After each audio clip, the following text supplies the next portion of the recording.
Olá, está no ar mais uma edição do Informativo TV Caravelas.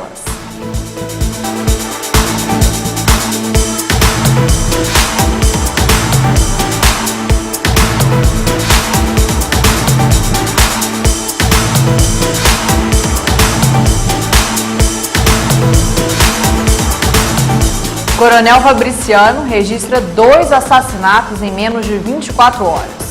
Guilherme Nazaré Roque foi morto a tiros na tarde de ontem no bairro Santa Rita, em Coronel Fabriciano. Os militares foram até o local, mas não tiveram informações para apurar o crime. A vítima recebeu 5 tiros e não tem passagens. Na terça-noite, um eletricista também foi morto a tiros em Coronel Fabriciano.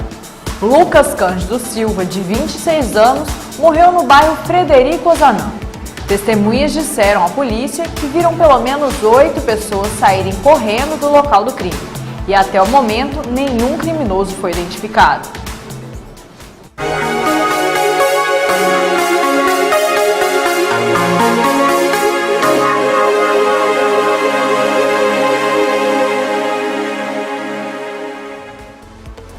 Fim da prescrição para crimes de estupro é aprovada pela CCJ e segue para o plenário. Segundo o autor da PEC 64 de 2016, o senador Jorge Viana, o objetivo é não deixar os autores desses crimes impunes. Também aprovado, o PLS 315 de 2016 adequa a proporcionalidade das bancadas estaduais na Câmara dos Deputados ao número de habitantes apurado no último censo populacional. A reportagem é da TV Senado. A nadadora Joana Maranhão acusou o ex-treinador de ter cometido abusos enquanto ela era criança.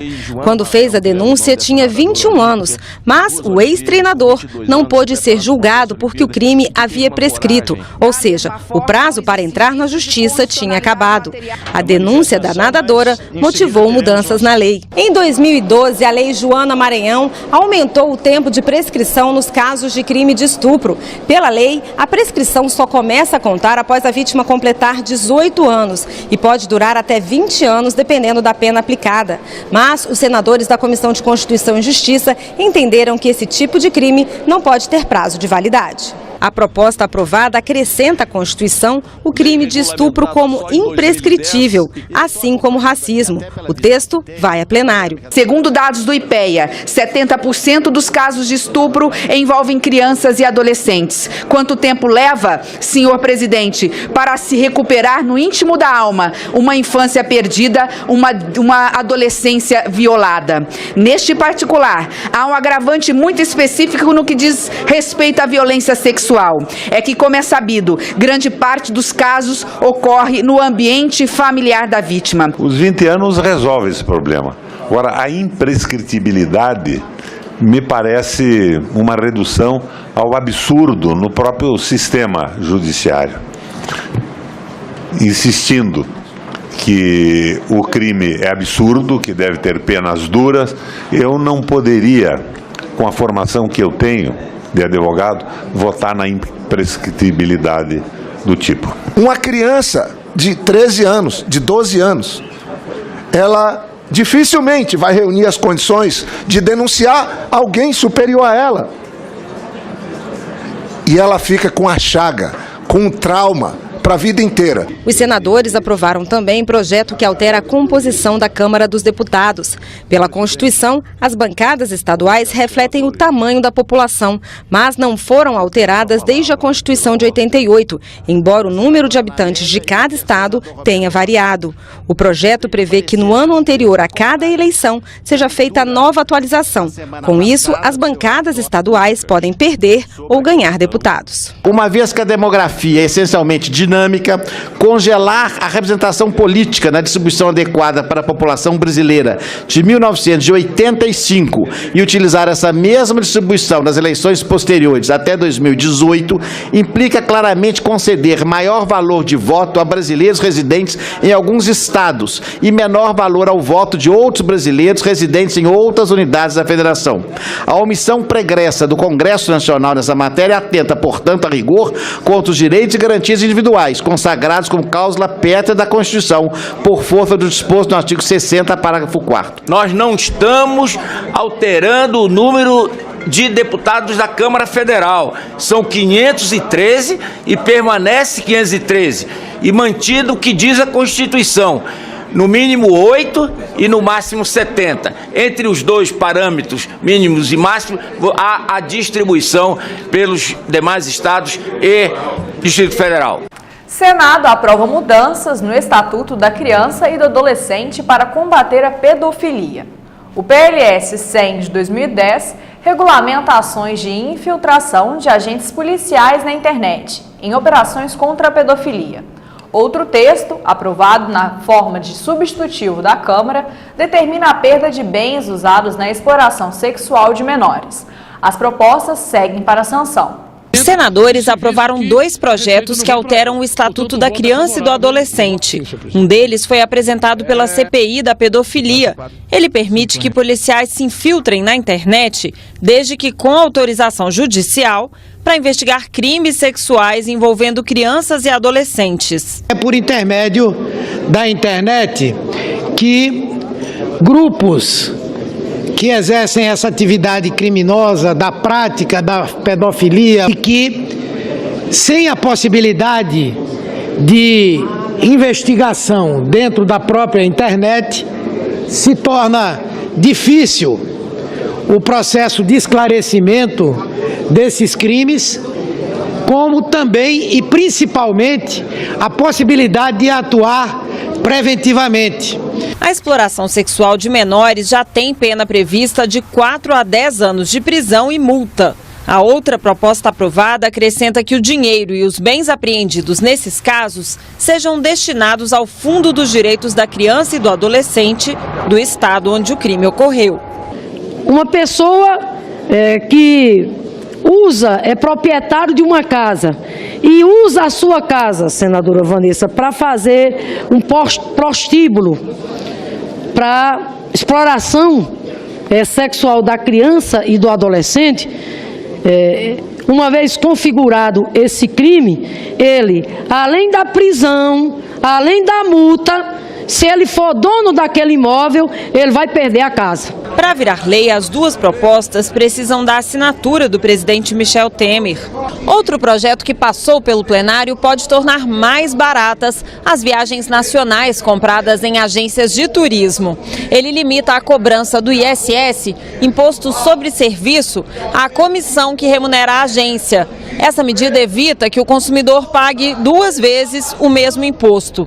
Por exemplo, hoje ele paga ISS sobre diárias de hotéis e também sobre o pacote de viagem completo. As empresas de turismo pagam ISS sobre as atividades que elas exercem no sentido do que elas ganham. Muitas empresas fazem subcontratação ou recontratação de passagens de hotéis e isso, em tese, estava entrando na base de cálculo do pagamento do ISS, o que era injusto, porque isso não é receita da agência. A agência fica apenas com a comissão. Então, nós estamos clarificando a legislação exatamente para dar condição de se cobre efetivamente o ISS sobre o ganho da agência. Essa proposta ainda tem que passar pela Câmara para virar lei. Projeto que autoriza casamento homoafetivo esteve na pauta do CCJ ontem. O PLS 612 de 2011 foi aprovado pelo colegiado no início do mês, mas aguarda votação em turno suplementar. Se aprovado, segue para análise da Câmara dos Deputados. Veja na reportagem. Hoje, o Código Civil de 2002 reconhece a união estável entre homem e mulher. O projeto altera o texto para 2 pessoas, sem referência a gênero. A Constituição prevê igualdade de direitos para todas as pessoas. É uma opção das pessoas constituir uma família, uma sociedade familiar, com as implicações sucessórias e tudo mais. O Senado avançou no processo civilizatório, que é o que está acontecendo no mundo inteiro hoje. Eu acredito que foi um passo na evolução, na compreensão, e teve uma votação surpreendente, porque foi praticamente unânime. Em uma decisão de 2011, o Supremo Tribunal Federal afirmou que a Constituição não interdita a formação de família por pessoas do mesmo gênero. De lá para cá, muitas uniões homossexuais têm sido reconhecidas legalmente, mas a mudança no Código Civil não deixará margem a interpretações. Esse passo foi dado em 2011 pelo Judiciário, né, quando colocou que a união estável hétero teria que ser equivalente à homoafetiva e as duas seriam iguais. E a família também seria constituída da mesma forma, com todos os mesmos direitos. Mas nós não tínhamos ainda isso em lei. Então, o que era uma resolução sempre pode mudar. É muito importante, porque a gente não vai ficar à mercê de entendimentos jurisprudenciais que mudam. Você tendo uma lei que garante, né, esse direito, não haverá mais discussão. O texto também simplifica a conversão de união estável em casamento. No mesmo requerimento em que pedem a conversão, os companheiros deverão declarar que não têm impedimentos legais para se casarem e indicar o regime de bens que passam a adotar. Com isso, a celebração do casamento será dispensada. Mas qual é a diferença entre união estável e casamento? Atualmente é muito pouca. Né, tem um título, que é uma diferença, você não vai ser mais convivente, você vai ser casado, né, e existe uma diferença importante na questão da herança. Hoje, a pessoa que vive em regime de casamento, ela tem direito, ela ou ele, né, o cônjuge que está vivo, né, ele vai ter direito na meação, e também será herdeiro do seu cônjuge. Né? Em caso de união estável, ele não vai ser herdeiro, ele atualmente somente é meieiro. Lu e Dani estão em uma relação homoafetiva há 10 anos. A vida em comum é semelhante à de muitas famílias. Juntos, cuidam da casa, da alimentação, da saúde e da filha.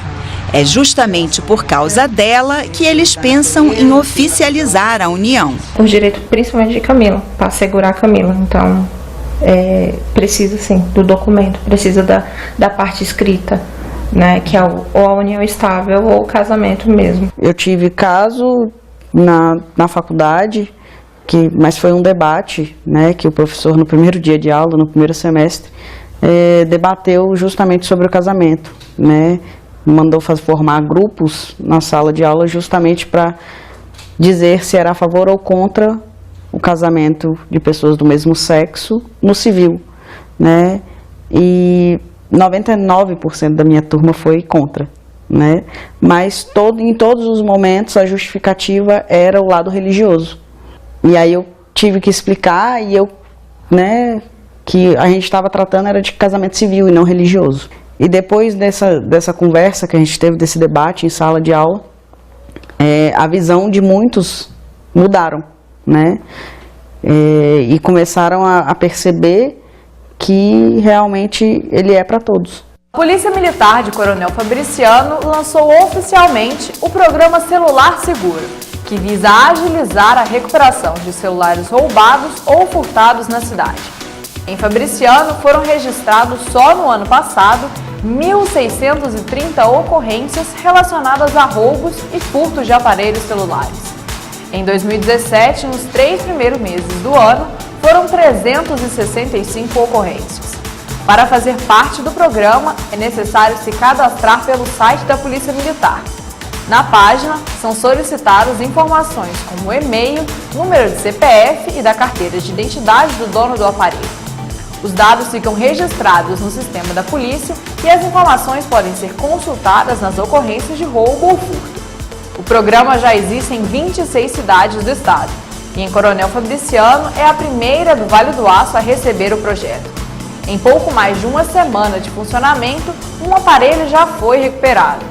A Polícia Militar alerta que, mesmo com o programa Celular Seguro, é preciso seguir as orientações de segurança para que o aparelho não seja roubado ou furtado. A Federação Mineira de Voleibol, em parceria com a UZIPA, vai promover o curso de arbitragem de voleibol. O curso possui um vínculo com a Confederação Brasileira de Voleibol e tem como público estudantes e profissionais de educação física e também pessoas que apreciam o esporte e conhecem as regras. Para aqueles que já são árbitros formados, o curso será uma oportunidade de reciclar e engrandecer ainda mais o próprio currículo. Josias Alves, que é coordenador de vôlei da USIPA, destacou que ao participar do curso, o profissional terá a possibilidade de atuação imediata, porque os jogos vão começar a partir do dia 19 de maio. As aulas serão ministradas no clube e em 2 períodos, entre os dias 28 de abril e 1º de maio e também do dia 6 ao dia 8 de maio. Os interessados em participar do curso de arbitragem devem preencher a ficha de inscrição, que está disponível no site da Federação Mineira de Voleibol, que é o fmvolei.org.br. E esta foi mais uma edição do Informativo TV Caravelas. Até a próxima!